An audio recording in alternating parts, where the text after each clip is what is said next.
It's time for the news on Pedal FM 109.9. Good evening and welcome to the 6 p.m. news bulletin on Pedal 109.9 FM.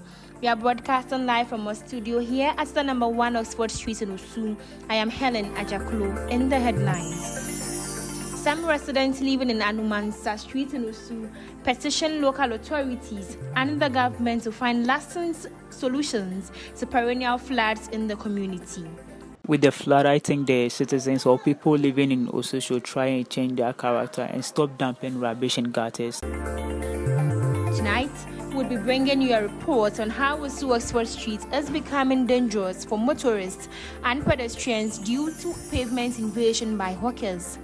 In business, we will also have a story of how the increased prices of food items are affecting kinky consumption in some communities in Osu. I used to buy kinky for the past 2 years here. It was 1 cedi, then now it's 3 cedi. It's too much.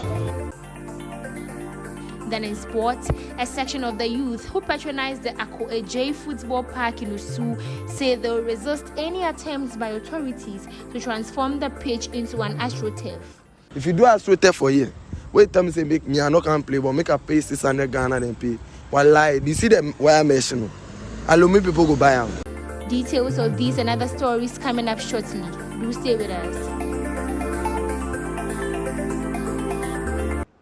To our first story, some residents living in Anumansa Street in Osu have petitioned local authorities and the government to find lasting solutions to perennial floods in the community. This was after recent rainfalls in Accra wreaked havoc in some areas. Princess DUODU has more in this report. Although the community is well demarcated with its roads tarred, there are not enough gutters to collect and direct rains into the main drainage system. The residents here noted that heavy downpours in the area always ends up in their place of residence. Rahel Shome Dowona is one of the oldest residents in the area.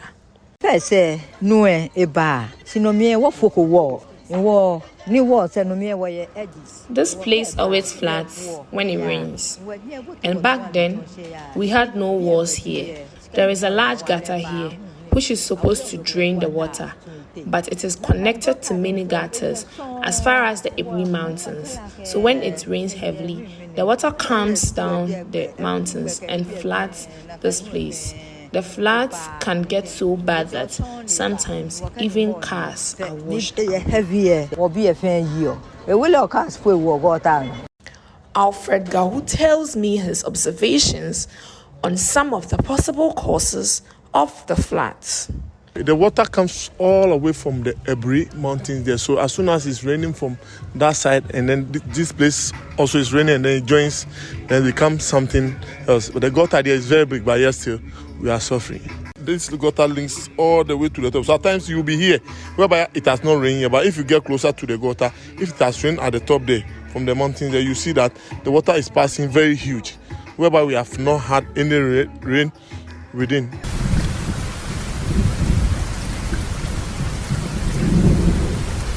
The situation got worse with the recent downpour in the capital. See what's happening? Oh, God. We are not safe anymore. One of the victims, Trudy Mens, intimated how the recent downpour affected her.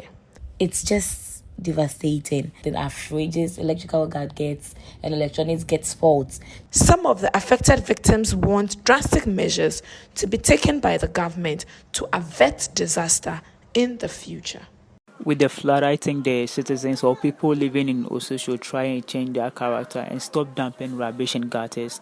We could get another gutter in addition to this. I think it would go a long way to help. Yeah, I think that would be the best way to prevent the flooding, because when the gutters are choked, waters can't flow. Meanwhile, Assembly member for ADWOA electoral area, Sidnitete Agwovo-Oche, said the Assembly has through NADMO been working around the clock to present relief items to victims of the flood. He spoke to our colleague Kwabena, Laboja. Actually, it's been a major problem, and then the Assembly itself is trying to see how much we'll be able to invest in this. Reconstruction of the drains, some of the sizes are 0.2, which are very small, constructed during human's time. So we've seen how best we'll be able to do a reconstruction and a drainage system within the community.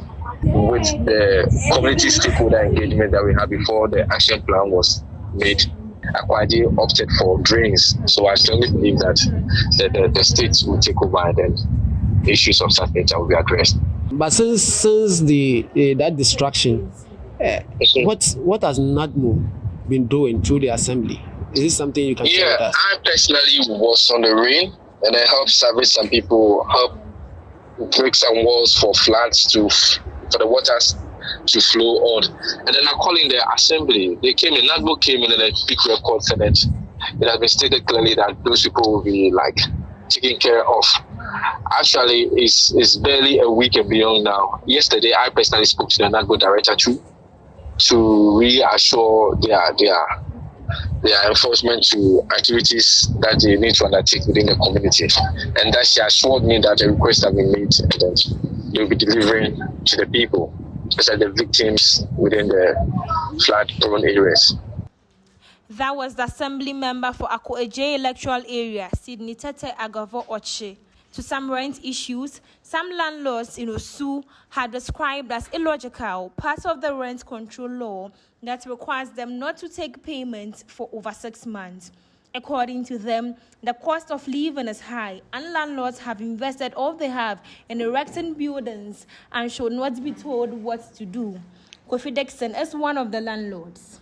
The tenants, the advice I'll give to them, sometimes they have to realize that the landlords have put so much into the building. So sometimes it's not our doing that we have to take them 1 year or 2 years.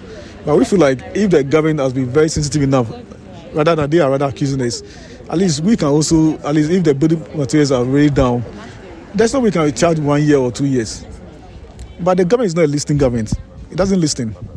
Probably it's giving a deaf ears to the citizens. He added that tenants agree to the terms and conditions they provide and go ahead to make payments if they have the means. However, some tenants say they have to go all the way out of their means to provide payment. They added, in as much as it costs them a lot, they have to pay because getting a place to rent in Osu in these times is very difficult. If I had my own way, I would have paid a year. Because going straight 2 years, the money was really huge for me. So, it was really tough. I had to go out of my way to do certain things to get the money. But the landlords are not ready to bear with us. And because I need the place, I have to find means to pay. If you live where you are and you go and rent another place, they are going to take the same 2 years. That's how it is. So you just have to work hard and get the money and pay the 2 years. Although getting money to pay 2 years rent is a big deal. The money is very huge. This was some tenants in Osu, and earlier was a landlord, Dixon Ameyao. The issue of hawkers taking over pavement continues to be rampant in Ghana. On Osu Oxford Street, the absence of a major market space has forced some of these hawkers to invade the pavement made for pedestrians. In the following report, our colleague, DERRICK KAFUI, tells a story of how pedestrians risk injury or death from vehicles due to the invasion.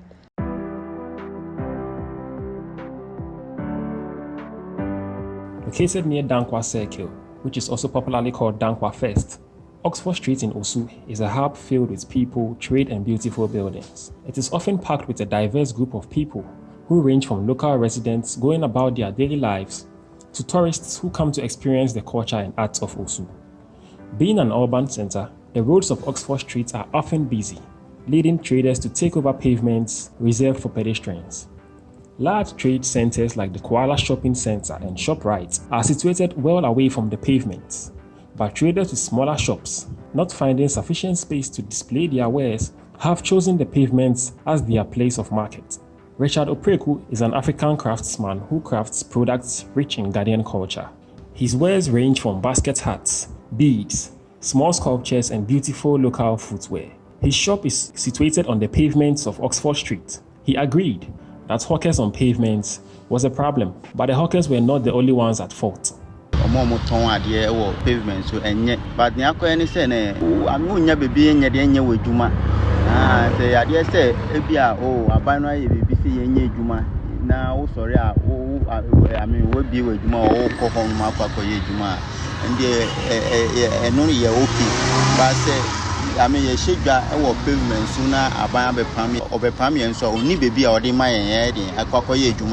Mr. Opreku also noted that the government had promised to find a suitable place for the traders and that he would gladly leave once the government keeps its promise.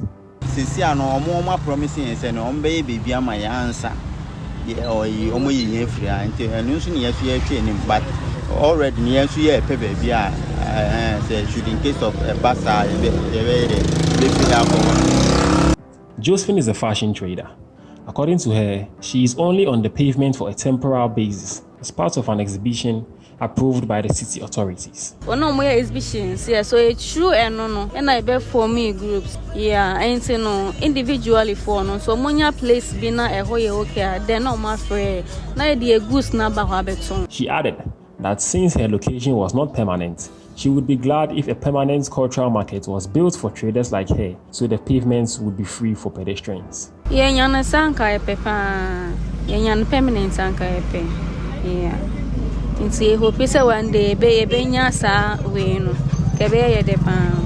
the pavements gradually fill with traders, pedestrians are forced to walk on the streets, to which they fear being knocked down by a vehicle. Okay, actually for now it's bad because you won't get anywhere to pass and you can see the road itself is busy. So if you're walking there, you are not much careful, someone might hit by a car.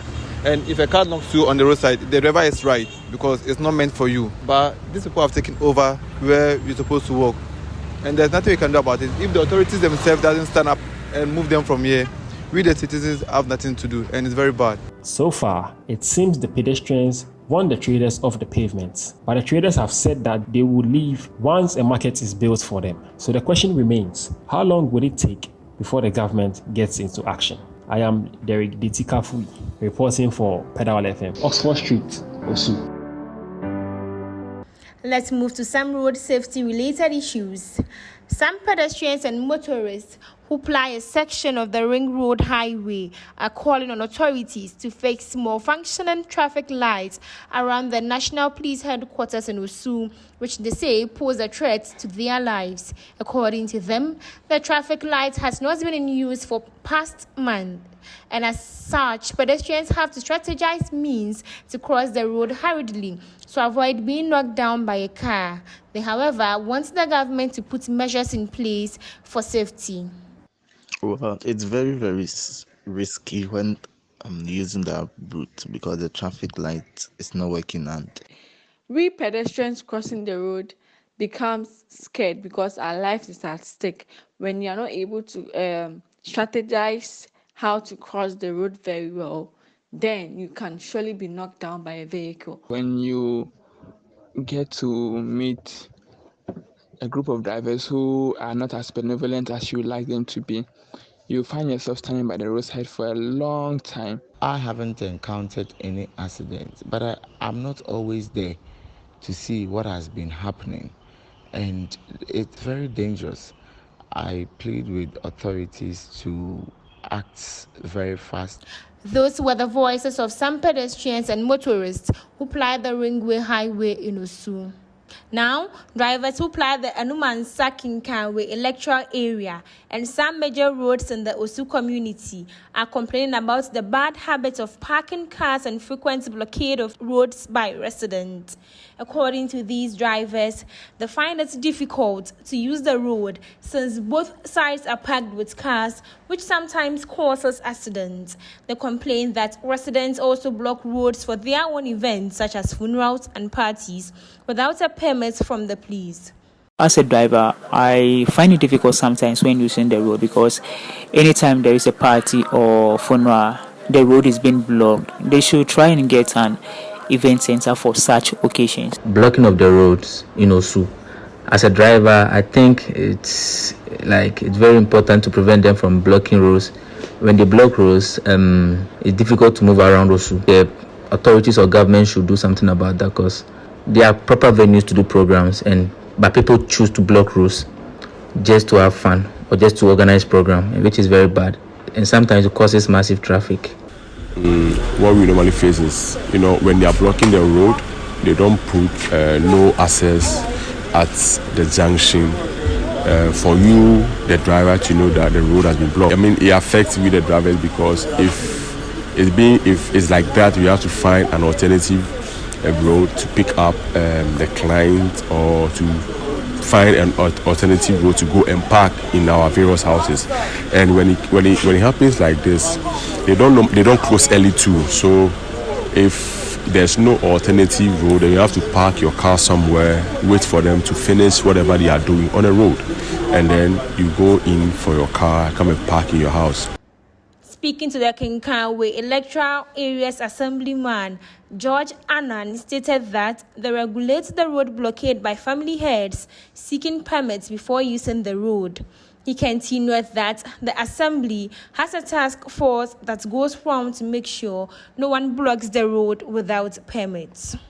You write a formal letter by the signature of the family head to the assembly member. The assembly member will minute it and send it to the main office. So the main office will give you the feedback, whether they will grant you or not. It's automatic, depending on the nature of the program and the time span. We put it so high because so that people will not come in, get in the blockade. So 445 Ghana City for a day. So the task force boys, normally when they go and take it, what we do is, when you arrest, they take 10%. So when they are able to take 2, 3, 4 people, they know this, time 5. So they take 10% of that 1,005. That gingers them to go and get people for us. That was the assemblyman for Kinkanwe Electoral Area, George Annan, and earlier were some drivers complaining of road blockade. Stereotypes are common in all human societies. In Ghana, there are popular stereotypes associated with some ethnic groups. While these labels may seem harmless, they can have negative effects. How are stereotypes created, and how do the people associated with the labels feel about them?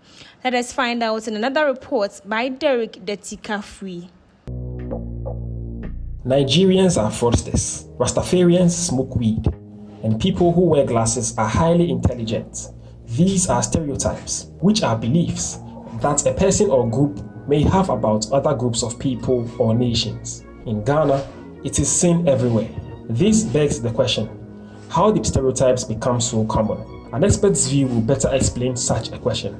Mr. Stephen Tindi is a lecturer at the Ghana Institute of Journalism who has ample knowledge on the topic of stereotypes. Stereotypes generally, whether they are ethnic or racial or gender stereotypes, they are basically just widely held but fixed and oversimplified notions or images about particular people or groups. And we come to form these fixed and oversimplified notions first through observation. So you see how someone behaves, and depending on the group that person belongs to, you begin to make inferences based on that observation. And this observation could be a real life experience. It can also be a media representation. Stereotypes can be positive or negative. In Ghana, for instance, there's the belief that every women are very beautiful. This is an example of a positive stereotype. In contrast, women from the Ghana tribe are negatively considered rude and quarrelsome. These beliefs are only partly true, as not all women from these tribes display such traits. The Ghana tribe so happens to have mostly negative stereotypes. Digging into the matter, Pedal FM spoke to some residents in the Korle-Klottey Osu municipality. Roberto Donko, an Uber driver, was unhappy with the stereotype that Ghana people are rude and unclean. This annoys me because it is often people of outside tribes that litter here. Also, it is said that the Ghans are rude and like to engage in quarrels. Yes, we insult, but we only insult people who incite us. Another stereotype that Ghana women are irresponsible mothers was challenged by a Ghana woman. Living in about Ghana, it's not true again. Most Ghana ladies are born one, and after giving birth, they just leave their kids wandering about. It is very false. The Ewe tribe, as mentioned before, are said to produce beautiful ladies. But there is also the belief that Ewes are wicked and often kill those who wrong them.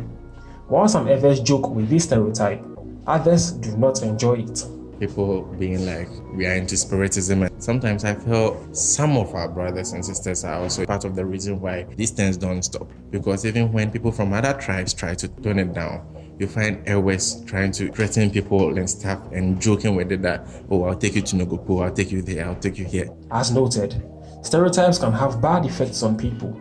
It can lead to racism and genocide, like the Rwandan 1994 genocide, where nearly 1 million people were killed because they were labeled as cockroaches. Mr. Tindi believes stereotypes can be checked using these methods.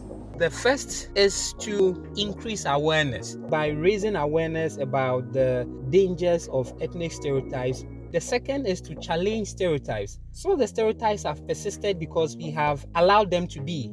For example, if we are constantly putting some ethnic groups in demeaning light in our movies, in our adverts, one way to challenge that is to now elevate such ethnic groups to positions of power in the stories that we tell. And when we do that, we are challenging the existing stereotypes, and over time, these new visions will become their reality. I am DERRICK DETI KAFUI, reporting for Pedal FM, Oxford Street, Osu.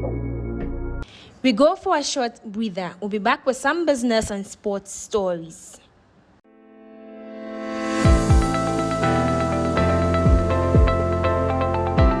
We all know water is essential for our health. Drinking enough water aids in digestion and helps feel relieved and younger.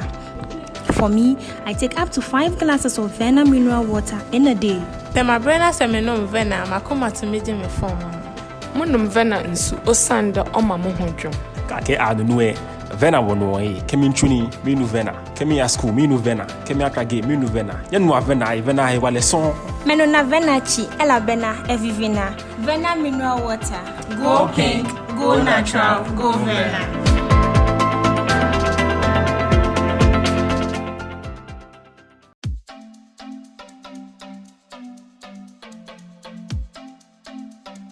Imagine waking up every morning to head to Amelia's joint for some Hausa cocoa, only to meet a long queue. Sometimes, Amelia even runs out of cocoa before it gets to your turn. Even more annoying and disturbing, you find that one person who seems to be buying for his entire family, especially when you are late for work. Some, if not all of us, have experienced something of that sort and can agree it is very annoying. Well, what if I told you that you can prepare a whole breakfast meal in less than 10 minutes?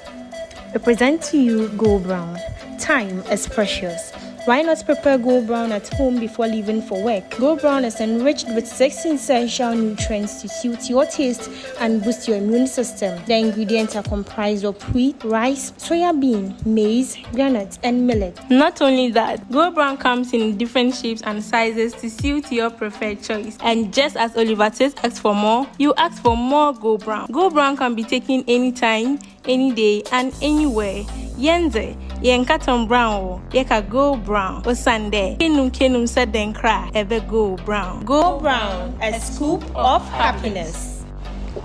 For bulk purchases of Go Brown, contact 0545 746 162 or 0557 399 673.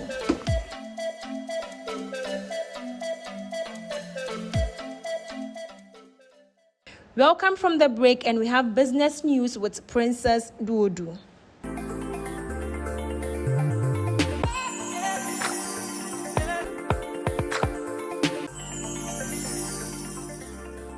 In business, some kenke sellers in Imechobu at Osu say the hike in food prices in recent months have affected their businesses, causing consumers to shy away from them. According to them, the continuous increase in corn and oil prices has caused them difficulties, and as such, they want government to intervene. 6 million. 7 to 8 million. Now, Maize prices ranges from 6 to 7 million cedis. So now kenke is mostly being sold at 3 cedis. Fish, pepper and oil have also become very expensive. The oil used to be 250 cedis, but now sells for 500 cedis.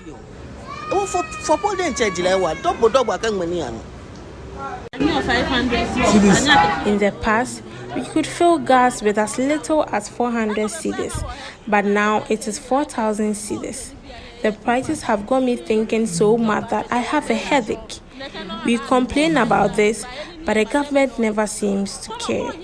At first, you could buy a full meal for 5 cedis, but now that amount will not even satisfy a child. If there's anything the government can do to come to our aid, we would appreciate. However, one of the customers, Emmanuel Clark, also spoke to our news team. I used to buy KK for the past 2 years here. It was 1 cedi, then now it's 3 cedi. It's too much. The gap difference is too high.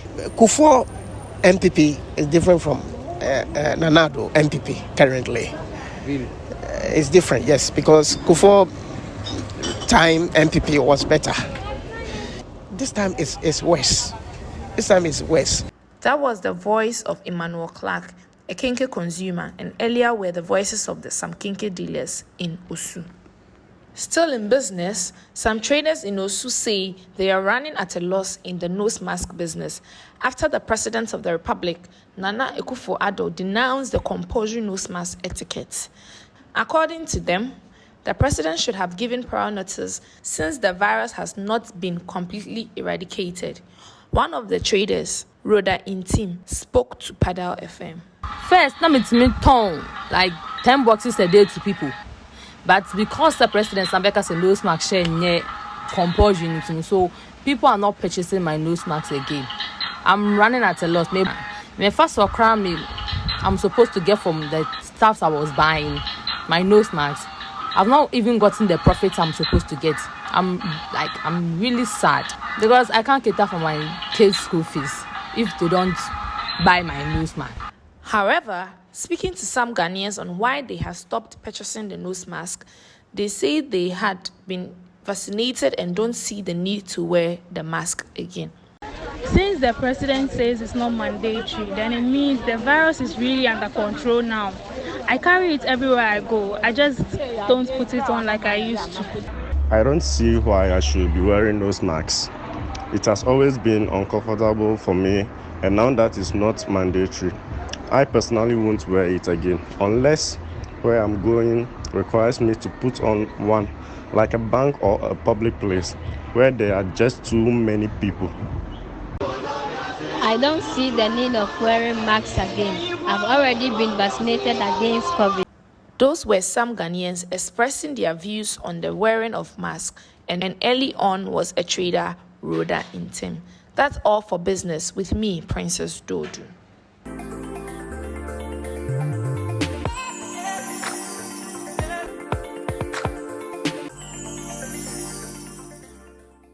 Let's wrap up the bulletin with some sports news, and we have DERRICK DETI KAFUI in the studio.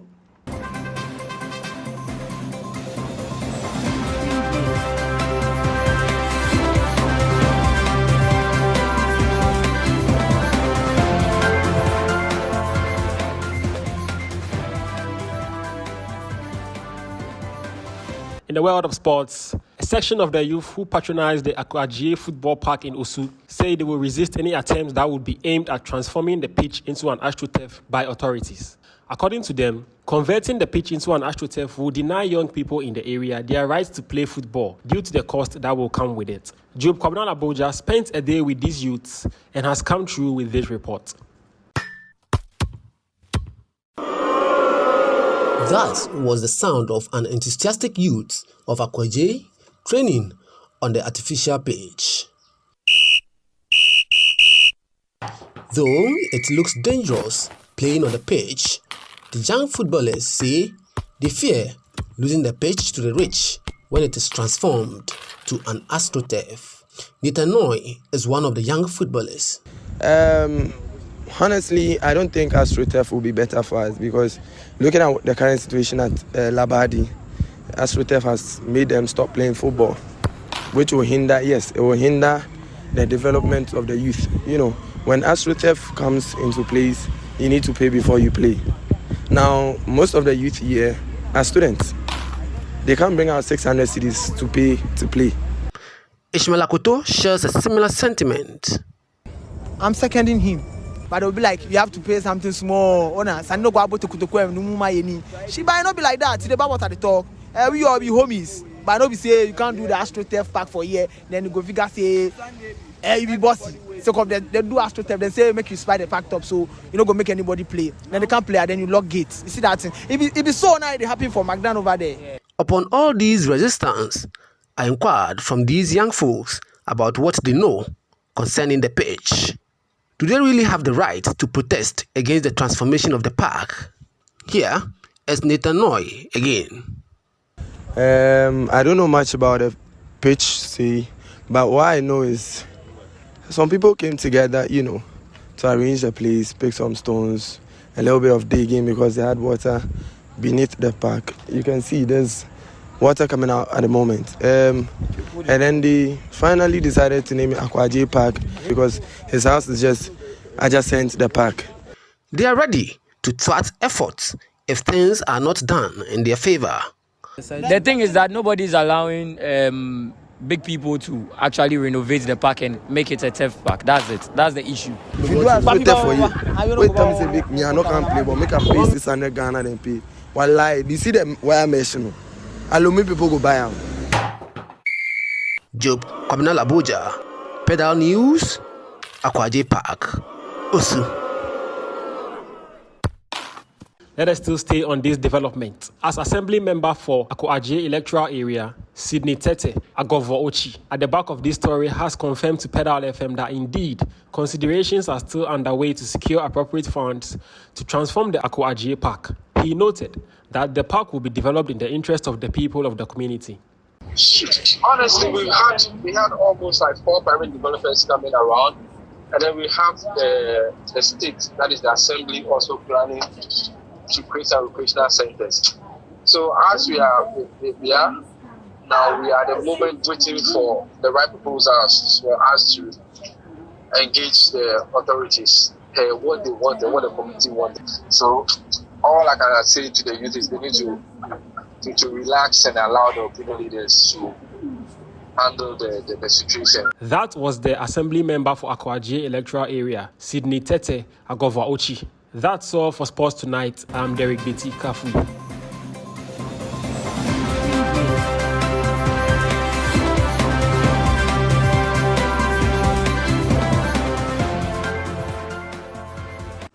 This is how we wrap up our 6 p.m. news bulletin on Pedal 109.9 FM in Osu.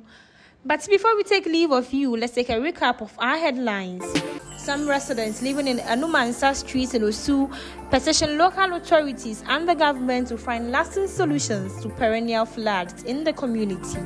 Tonight, we brought to you a report on how Oxford Street is becoming dangerous for motorists and pedestrians due to pavement invasion by hawkers. In business, we said the increase in food items are affecting kenke consumption in some communities in Osu. Then in sport, a section of the youth who patronize our AJ football park in Osu say they will resist any attempts by authorities to transform the pitch into an AstroTurf.